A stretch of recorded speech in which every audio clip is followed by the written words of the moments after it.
Shalom. First and foremost, I want to give all praise, honor, and glory to the Most High, Yahweh, Bahashem, Yahweh Shai, Bahashem Rakakadash. I want to give double honors to the elders and apostles at Great Millstone that taught me this truth and rule well. And I want to say shalom to Akanakwat out there pursuing this truth diligently. Coming at you once again with another lesson. This one's titled, Afflictions Are Not Just Illnesses. All right, once again, afflictions are not just illnesses. So, the other day, I was watching a lesson. I can't remember exactly who it was by. I believe it was one of the apostles. And, they were mentioning, it might have been an elder apostle, Ramalab. I could be incorrect. But, he was talking about, he mentioned something. I don't think it was necessarily, the whole lesson wasn't about afflictions, but he talked about whoever it was, whether it was Apostle, Elder Apostle Ramallah or Elder Apostle Gabar, talked about how, afflictions are not just illnesses, all right? I was thinking about what to do a lesson about, I kind of, wanted to expand upon, that thing that he said, just through the Spirit, because he was talking about it, and I said, you know what, let me go and do a lesson on this, in case, anybody sees this lesson over here. And they, like I said, it was just he mentioned it briefly, and I can't remember what the whole lesson was detailing with it, but it definitely wasn't dealing with just, affliction. It was something that he mentioned, and, through the Spirit, it was a super, super edifying thing that he said. So we wanted to expand upon that, all right, and get the definition of affliction, and, get some scriptures, and, showing you the things that happen when you're in this truth, right? So we're going to start off by getting a scripture, of course. We're going to go and get Ecclesiasticus 2 and 1 through 5, which of course is going to be in the Apocrypha. All right. If it's not in your Bible, it's because it's either in the Apocrypha or 1611. All right. Something that they originally removed.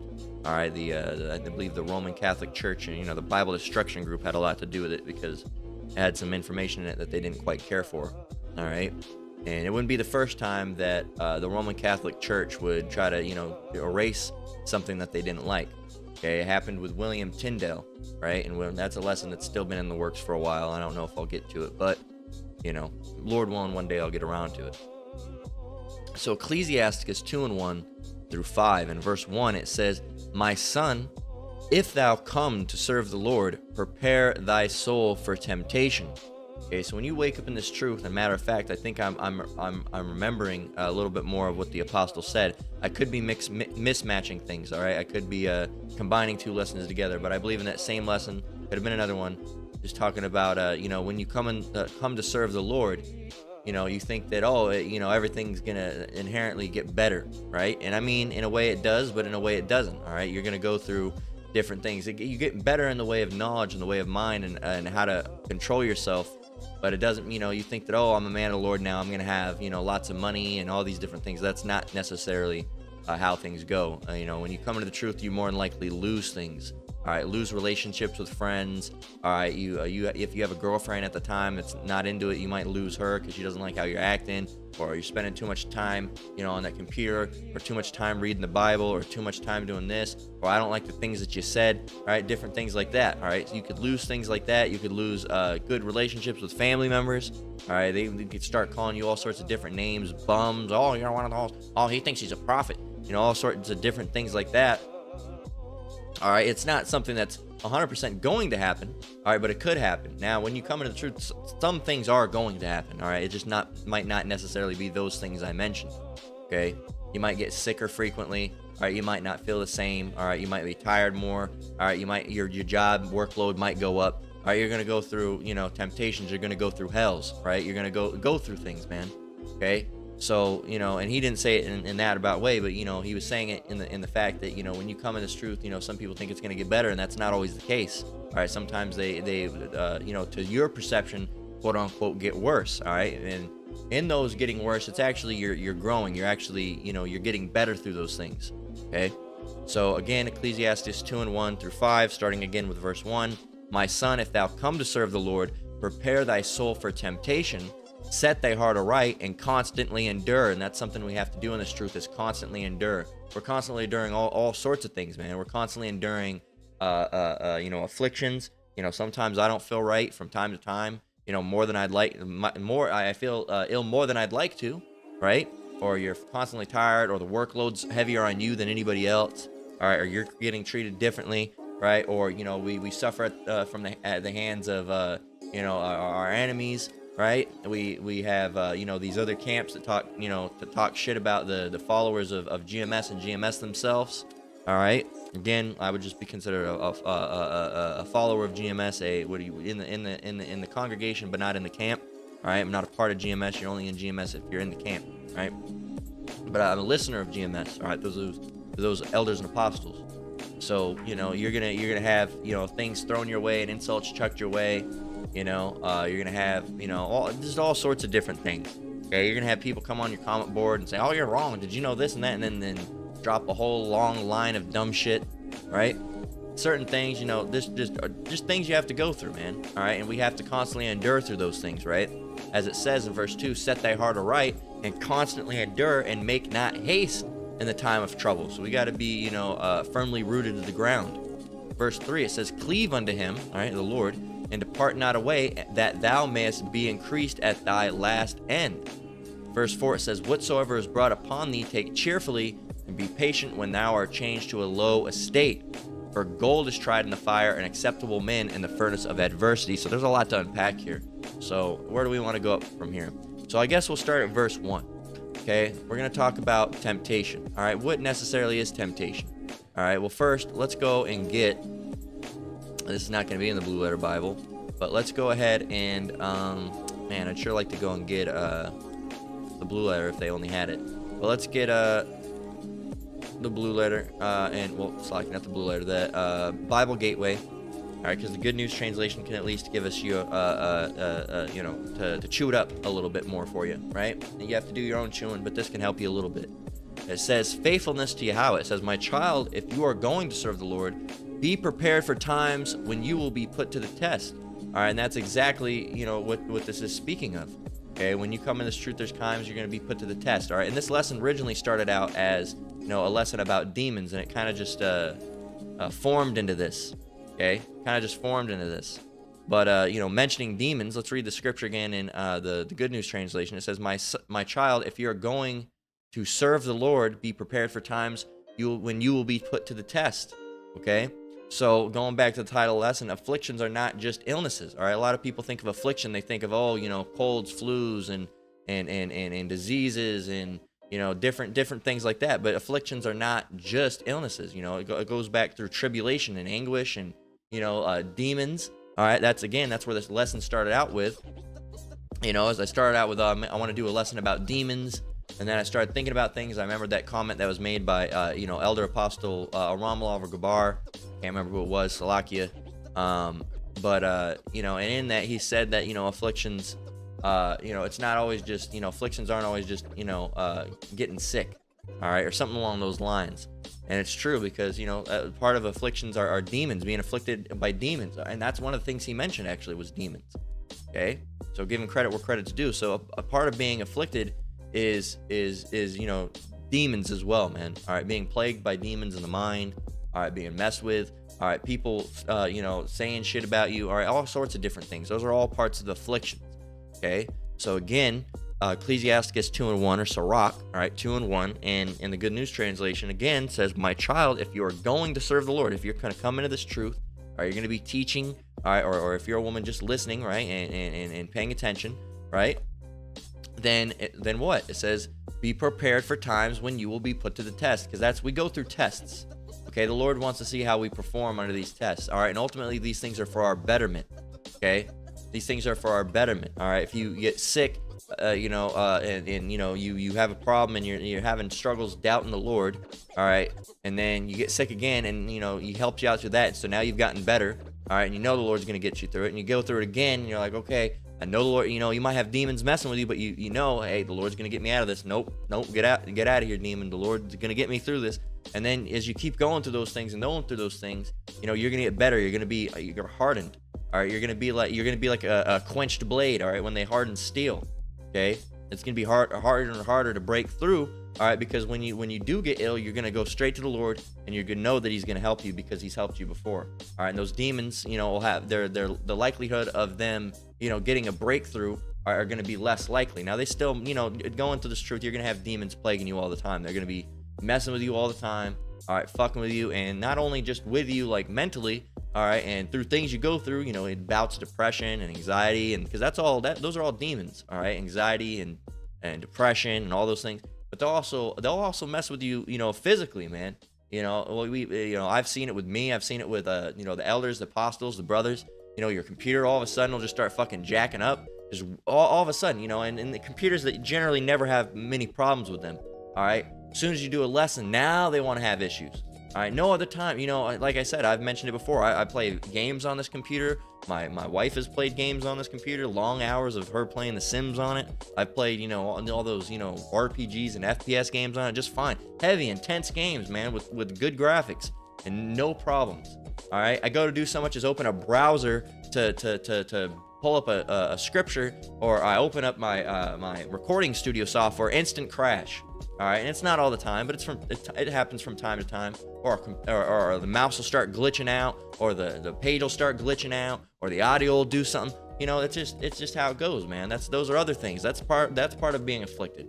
That's gonna cause you to get all pissed off and anger and riled up, right? And it's an affliction, man, because it's just putting you through those trials, and you're gonna be put through the test if you come to serve the Lord. All right, that's just how it is. All right, because putting you through tests helps you grow. Okay, so going back, it says, set thy heart aright and constantly endure, and make not haste in time of trouble. Cleave unto him and depart not away, that thou mayest be increased at thy last end. So we're supposed to cleave unto the Lord. What does it mean to cleave? All right, if you look up the word cleave, it's going to talk about being chopped in half, but that's not what it's talking about. It means cleave as unto stick fast to, right? To stick fast to adhere to, all right, adhere strongly to a particular pursuit or belief, to be loyal to, all right, to be loyal to the Most High, and depart not away. All right, don't let these demons, make you depart from the Lord. All right, and the Lord's not gonna help you. The Lord's not gonna help you, because once you start thinking that, again, it's like putting curses on yourself. Okay, as I've heard a brother say before. I can't remember what brother that was, but I've mentioned him a couple times. I'll go and find out who he is. All right, because I keep on forgetting. I think it was England. So it should be under saved, maybe. I think it should be under saved, called let's see.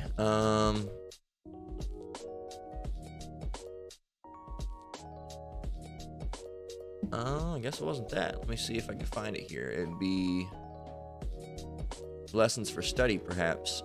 Video unavailable. Yeah, well, I don't want that one. I want the whole playlist. Okay, and we'll go down to the bottom because that's where it is. Don't put curses on yourself. Yeah, so GMS Yorkshire. All right, so over there in England. All right. So he talked about, when you pray, you got to believe, because if you don't believe, all right, and that the Lord's gonna help you, all right, then that's essentially, you're basically putting curses on yourself. All right, because there's another script that talks about when you pray, believe that you receive them and you shall receive them. All right, remember that the stipulation or the condition there is that you must believe. Okay, you must believe. There's another one that talks about let not that man think that he should receive anything of the Lord. But it's up in verse 6 where the point is. In verse 6, verse 5, it says, if any man, this is James 1 and 5, if any of you lack wisdom, let him ask of Yahweh, that giveth to all men liberally, and upbraideth not, and it shall be given him. So you have to ask the Lord. And do what? It says, but let him ask in faith, nothing wavering. Okay, you have to believe that the Lord's going to help you. You can't say, oh, Lord's going to help me. No, he's not. Maybe he will. No, he won't. Maybe he will. No, he won't. Can't do that. For he that wavereth is like the wave of the sea, driven with the wind and tossed. All right, you ever seen like a boat out there on those seas, or like a buoy or something getting splashed around? Man, it's violent. It's rough, and that's you if you're being wavering. If you're wavering, man, you got to be headstrong and steadfast in this thing. So James 1 and 7 says, for let not that man think that he shall receive anything of the Lord. All right, so the Lord's not going to help you if you're going to be like that, man. Yeah, you're essentially putting curses on yourself. So it says, whatsoever, continuing on to the next, right here, these next two, it says, whatsoever is brought upon thee, take cheerfully, and be patient when thou art changed to a low estate. For gold is tried in the fire, and acceptable men in the furnace of adversity. Now, stop. So when it talks about things being brought onto you cheerfully, that doesn't mean, you get sick and you jump for joy, but you got to understand it and learn to understand what you're going through, and that it's a test. Okay, and understand that it's going to be for a time, for a season, that the Lord's going to remove that from off of you. Okay, and you just got to keep praying. Okay, it doesn't mean legitimately that you're going to be, happy. All right, oh, I'm so happy I'm ill. No, that's not how it works. But in a way you can be, because in a way you're not, but in a way you are. Okay, you hate the way you feel, but it makes you feel better because you know that the Lord's dealing with you at the same time, right? So it's not that we're all, happy to get sick or ill. We'd prefer not to, but every once in a while, if something doesn't happen to you, you get worried, right? So in verse 5 it says, for gold is tried in the fire, and acceptable men in the furnace of adversity. So it's the same way. It's it's not because you're bad all the time. It's not because you're a demon or something. You're wicked. Okay, it's because you just got to get tried. Okay, because sometimes it's not always judgment what you're going through. All right, when you go through sicknesses or illnesses, something happens. It's not always judgment. Now sometimes it is, but sometimes it isn't. Sometimes it's just that you're being tried. Okay, for example, gold's a very good thing, and when people refine gold, all right, they're not doing it because they hate gold. They're doing it because they like gold and they want the gold to be at its purest form, right? And that's how Yahweh Shemiao Shai works. He doesn't hate his followers, but he's got to purge certain things out of them that are less than desirable traits. Okay, less than desirable traits. So let's go and get where do we want to get through here? We're gonna get Psalms 34:19, and that's Ecclesiasticus. That was the only thing we had from the Apocrypha in here, which is there's that. So that means from now on, if there's anything we want to further expound upon, we can go and get the Blue Letter Bible and look into the Hebrew and Greek definitions, right, of the actual word. So this is Psalms 34:19, and it says, "Many are the afflictions of the righteous, but the Lord delivereth him out of them all." You got to look at what happened with Job. Okay, Job. That was a situation where the Lord specifically allowed Satan, because people think it's just Satan going around and doing things. No, that was a situation that was put on Job really at the hands of the Lord. Okay, because the Lord allowed Satan to do it. It wasn't the Lord necessarily himself that did it. It was one of the Lord's hitmen, all right, Satan, that went and did it. But at the same time, the Lord issued the order, okay? Because Satan couldn't have just done it, all right? The Lord said, "Has thou considered my servant Job?" All right? He's very good, roughly paraphrasing, right? He said, "There's no one else like him," right? So, that's that's the fact of the matter, is that the Lord, put that trial on Job, all right? And then after that happened, Job got a big learning lesson. Okay, Job got a big learning lesson, because Job was kind of, I don't want to say he was being a know-it-all, but he was verging on the lines of kind of being a know-it-all. And the Lord had to humble him and say, "Look, Job, you weren't here when I created everything. All right, you weren't here were you here when I made all these things? No, you weren't. You weren't here. Okay, so simmer down, basically, is what he told Job. Don't be so overboard, not overboard, but don't like I said, I don't want to put the term of over righteous, but don't try to be on that path of thinking that everything's so good and that everything, because you don't, because you weren't there when I made everything, right? Essentially what he was telling him. So Job, that was a learning lesson for Job. Okay, and then Job got things back way more plentiful than he had. But it was a learning lesson for Job. It wasn't just for no reason. All right, Job learned something because of it. And that's the reason we go through things, not because the Lord hates us and he just wants to see us suffer, but because through that suffering we learn, right? Again, Psalms 34:19, "Many are the afflictions of the righteous, but the Lord delivereth him out of them all." So the Lord helps. All right, out of all the things that we've been through, we've all been delivered from them. All right, the Lord helped us out through them, and hey, Barak Yahweh Shemiao Shai for that. Okay. So again, many are the afflictions, and it's not always just health. In that case with Job, it was health. All right, but other times it's demons. All right, other times you might have a shitty situation that you're involved in. You might be in something at work where they're talking shit about you, or doing something, or they're putting a heavy workload on you, or there's this going down, or you have issues with your wife, or different things, man. You might have different afflictions, all right, constant arguments or something. Who knows, man? Everybody's path is different. All right, everybody's the path is the same, but everybody walks a little bit different, right? Everyone's gonna go through a different thing, right? Some people might be stepping on goat heads. All right, some people might be rubbing up against poison ivy. Meanwhile, people over on the other side, and their thorn bushes are getting them, right? But they're all on the same path, but everyone's walking a little bit different. So everybody gets afflicted a little bit differently. All right, that's specifically tailored experiences to you. All right, the Lord knows what you can go to, right, and will not suffer you to be tempted above that which you are able. All right, again, as the scriptures say. So it's just things you're gonna go through. Some people are gonna be plagued, by the demons. All right, all the time, you'll sit in there and they'll be saying all sorts of evil ass shit. You'll be trying, you'll be going through the supermarket, and you'll be trying, all right, I'm gonna get some green beans. They'll be like, you should go over there, you should buy some pork. You should go over there, you should buy some shrimp. You should go over there and you should buy this. You should buy that. Don't that look good? You should go and get it. Doesn't that look good? Remember when you used to eat those? Remember how good they were? Different things like that. All right, you'll have thoughts in the back of your head like that you'll have to rebuke. Okay, get the hell off me, demon man. I ain't doing it. It ain't worth death. All right, it ain't worth death. They're not even that good. So no, it's not worth death. I'm gonna go over here and I'm gonna get these green beans. All right, I'm gonna go over here and I'm gonna get these chicken nuggets. I'm gonna go over here and I'm gonna get these things that are clean to eat. All right, and I'm not gonna eat no damn, scrimps. But demons will do things like that, or they'll have you, all sorts of things, man. We can't name every single thing. We'd be here for days. All right, just name different things that could possibly happen. Things you'll just be sitting there watching TV, and all of a sudden, just thought will come in your head. Wouldn't it be nice if you had a blunt right now? All right, just sing things like that, and you're like, what the fuck? And it catches you off guard because what do you mean? No. You could do it right now. You could go and get one right now. It wouldn't even take that much. All you'd have to do is get in the car, go down to the dispensary, walk in there, and you could get one right now. You're like, nah, man, I'm watching TV. Get the hell out of here. I rebuke you in the name of Yahweh Shem Yahweh Shai. Get off my head, demon. All right?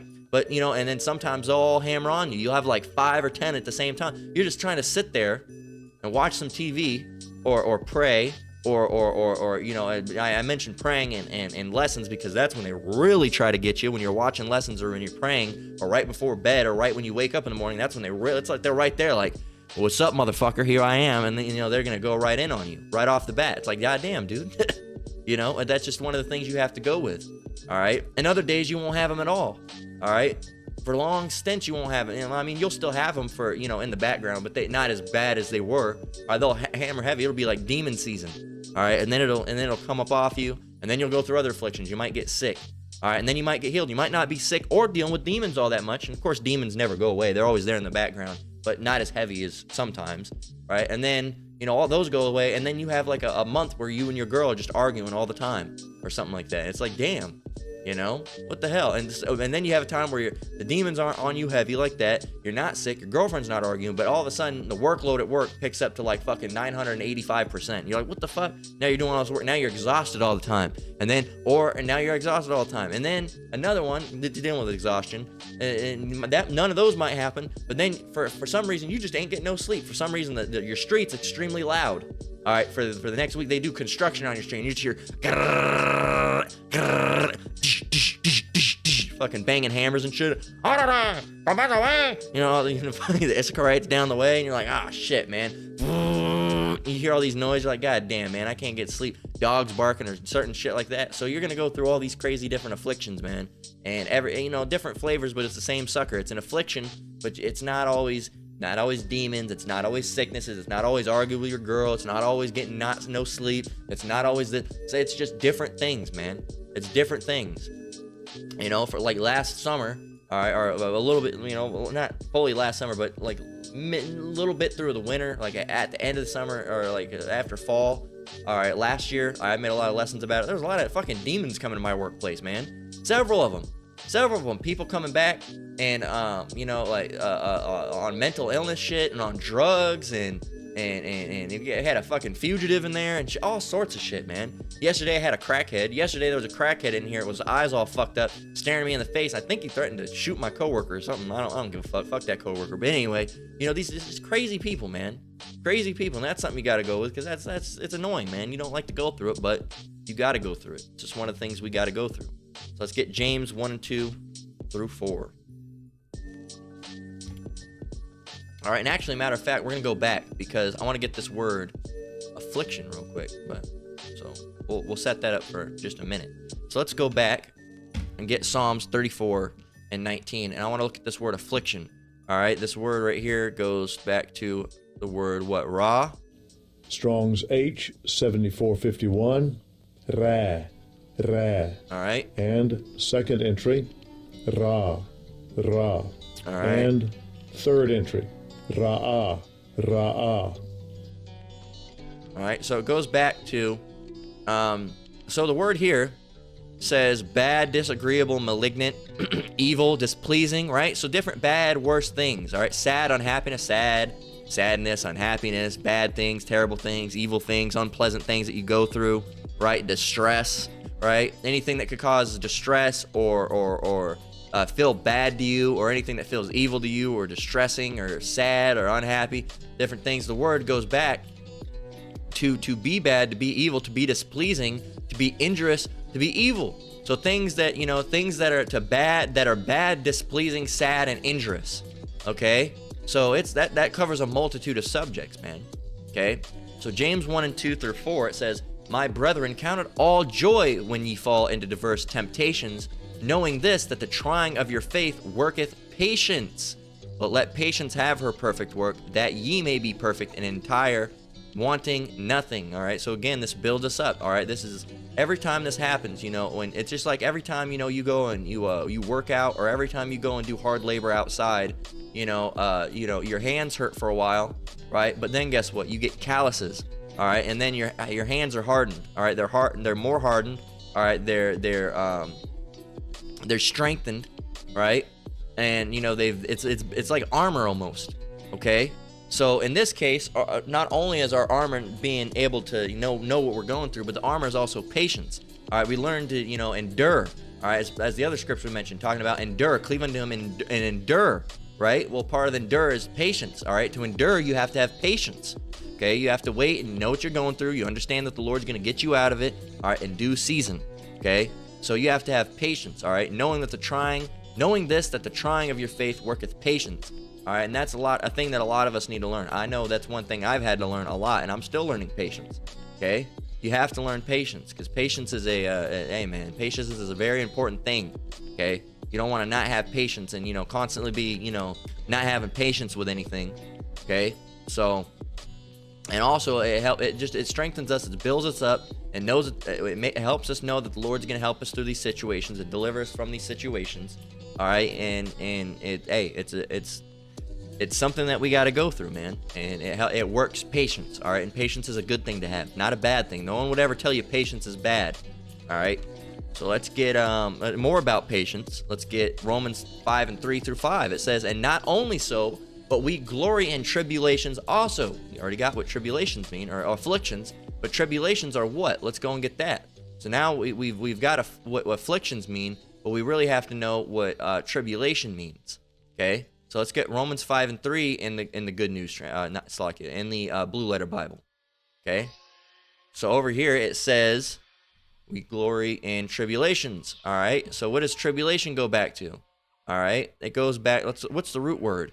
All right, to be compressed. All right, to press as grapes. All right, and that's, to pressing together, pressure. Okay, burden, anguish. All right, tribulation. All right, it's like being mashed down. Right. So not only so but we glory in tribulations also, knowing that tribulation worketh patience, and patience experience, and experience hope, and hope maketh not ashamed, because the love of Yahweh is shed abroad in our hearts by the Holy Spirit, which is given unto us. Let's go ahead and get this in the Bible Gateway in the Good News Translation and see what it has to say. It says, "We also boast of our troubles, because we know that trouble produces endurance, Endurance brings Yahweh's approval, and his approval creates hope. This hope does not disappoint us, for Yahweh has poured out his love into our hearts by means of the Holy Spirit, who is Yahweh's gift to us. All right, and boast is not the word I'd really use here. We give testimony of our troubles would be a better word. I wouldn't say boast. Boasting's not a good thing. All right, but ultimately, we're going through these things, and hopefully it's because we're of the elect, because the elect is going to be tried, right? So let's go and get Zechariah 13:8 and 13:9. It says, "And it shall come to pass," and we're going to close out after this, "and it shall come to pass that in all the land, saith the Lord, 2 parts therein shall be cut off and die." All right, we got to go and do it. Paint online.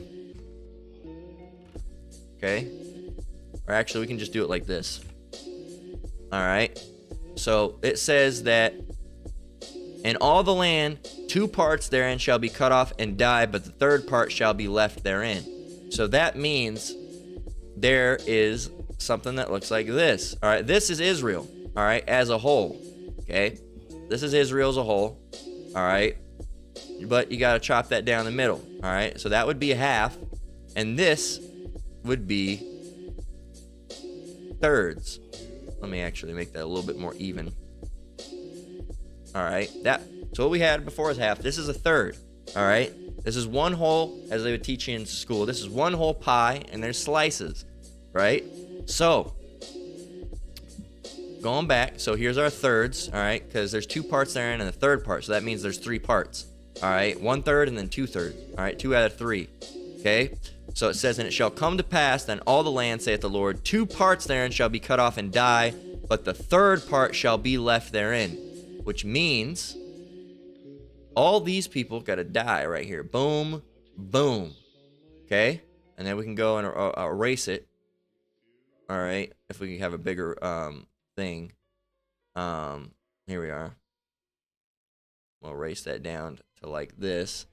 So down here, all right, that white sliver, all right, is the elect, all right, and all this other red side, all right, is the 2/3. So that's quite a bit of people that are going to die, and only a very little sliver of people that are going to be saved. Now, we're hoping to be right down here in this number right here, right? We're hoping to be right down here in the saved number, okay? We don't want to be up here, okay? But these people right here, so these people are going to be cut off and die, done, all right? Those people are going to be cut off and died in the end. But the 1/3, all right, right here, all right, they have to go through certain things and, to build them up, to be able to do it, to endure, okay?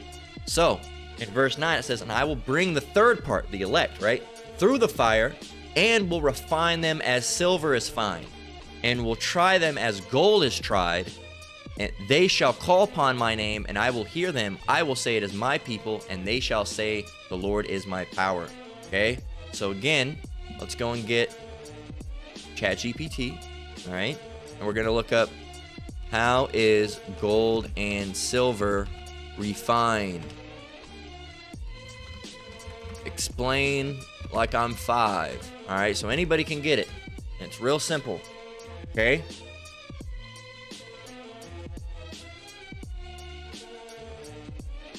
All right. It says, refining gold and silver is like giving them a good bath to make them super shiny and clean. Here's how it works. Collect the metal. First, we gather up the gold or silver, which is often mixed with other stuff like dirt and other metals. And that's how even the elect are when they're pulled from out the world. They got different things, right? Dirt and metal and all these the things of the world, right? And those got to be cleaned off. Now they're I won't say they're perfect, because the Lord's perfect, but they're righteous, but they just have a few flaws and imperfections that need to go away, right? So melting, what happens? It says we heat the metal really, really hot until it melts, right? And then it goes into a cringy description that we're not going to say. It says then they add chemicals that help separate pure gold and silver from the other stuff. Shut up. Slack you for that. It says adding chemicals, then we add some special chemicals that help separate the pure gold or silver from the other stuff that's mixed with it. It's like using soap to get rid of dirt on your hands, all right? So it's the same way with the elect. All right, they got to go through different things that's purging this, this theoretical dirt from them, right? It's that dirt, getting all that dirt and that grime, because the Lord doesn't want, you know, something that's supposed to be perfect, but it's not perfect. It's got dirt and grime on it. Imagine how someone felt if they handed you some, you know, if somebody handed you real good food, you'd love it, or you would love it. But imagine if they handed you food that had dirt in it and a couple hairs. You'd be like, what the fuck? I don't want this. All right, but I mean, it's good food under there, but it can't be perfect with all that stuff in it. That stuff's got to go. All right, that stuff's got to go. It's like if someone handed you, you know, $100, but it had piss all over it. You'd be like, wash that or something and then give it back to me. I want it, but not in that state, right? So purifying, the chemicals make the unwhitted stuff stick together and float to the top. That's called dross. All right, and sink to the bottom. Now we can take the clean melted gold or silver and pour it into a new clean container. Cooling and shaping. Finally, a lot of blah blah blah. You know, they shape it into bars and coins and other stuff, right? So that's the process that has to happen. All right, so let's read 9 again now that you have that knowledge. All right, and some brothers and sisters already had that, but you know, that's for the new brothers and sisters that are in this truth. It says, and I will bring the third part through the fire and will refine them as silver is refined, and will try them as gold is tried. So we just heard how silver and gold are refined and tried, right? It says, they shall call on my name, and I will hear them. I will say it is my people, and they shall say the Lord is my power. Okay? So that's the situation that we have to go through. We have to go through these things to be, you know, considered a good people unto the Lord. You got to realize the Lord's a perfect person. All right, Yahweh Bashem Yahweh Shai, they are you know, the Father and the Son are men of character. All right, of valor, of utmost highest, you know, royalty and what's the word I'm looking for? You know, there's a word I'm looking for of you know, having a good look. All right, I can't think of the word you know, looking good. All right, they don't want, you know, they're not people that have, you know, tarnished reputations. So people like that, it's just like the same way with, you know, with rich people. They wouldn't want to hang around some dirty, grimy looking hobo. All right, the Lord and the Father and the Son, they don't want to be associated with, you know, some grimy pieces of tarnished silver. They want pure silver. They want pure gold. Okay, and they know they can get it out of that because you have the gold. It just needs to be refined. Okay, and that's the process that, you know, the elect are going through right now. Lord willing, we're part of the elect. All right, and that's why we're going through what we go through. Okay, but there's a refining process that has to take place. All right, we have to be tried. All right, we have to go through these different things. All right, if that's the case, if we are of the elect, Lord willing, we are. And, you know, to get to that perfect state, because right now we're not in a perfect state, right? So, you know, we still are filled with, you know, less than optimal things, right? Less than optimal things, right? There's certain things we do that we feel bad about, right? And the ultimate goal is to be perfect and to be 100% righteous. Now we're pursuing righteousness. We can't be 100% righteous, not in this flesh, right? Because this flesh is sinful. This is sinful, wicked flesh. So we can't be 100% righteous. But we're pursuing righteousness to be as righteous as we possibly can now. All right, but, you know, true righteousness will come in the kingdom. So that's pretty much it. You know, afflictions are not just illnesses. You're going to go through different things, but ultimately, you know, if you're of the elect, that's because that's of you being tried. All right, you have to be tried. All those dirty dust and dirt and rocks and sticks and stones have to be purged out so you can be pure again, right? So that's pretty much summed it up. Lord willing, this lesson was edifying. That we're going to go ahead and close out. Again, I want to give all praise, honor, and glory to the Most High, Yahweh, Bahashem, Yahweh Shai, Bahashem Rakakwadash. I want to give double honors to the elders, apostles, at Great Millstone that taught me this truth and rule well. Shalom to you brothers and sisters out there. Keep enduring, keep the faith. Till next one, Lord willing. We're almost out of here. Till next one, Lord willing. Shalom.